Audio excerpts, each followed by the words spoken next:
Where is my baby? Ngozi, look. Respect yourself. I have told you, I am not your child thief. And besides, why do you think I'm the thief? Because I don't have a child of my own. Look, Ngozi, I will tell you one more time, I don't have your baby.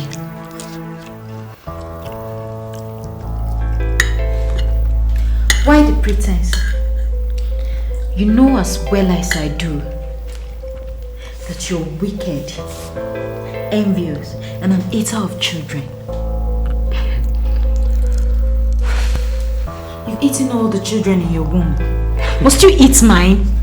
No, I'm not going to bear this. Look, let me tell you, you are just an unstable, vindictive liar. And all you want to do is paint me black. But I don't know how that is going to help you. But look, let me tell you, do you know what you need the most right now in your life? To pray to God, so He can have mercy on you and return your baby back. Return my baby!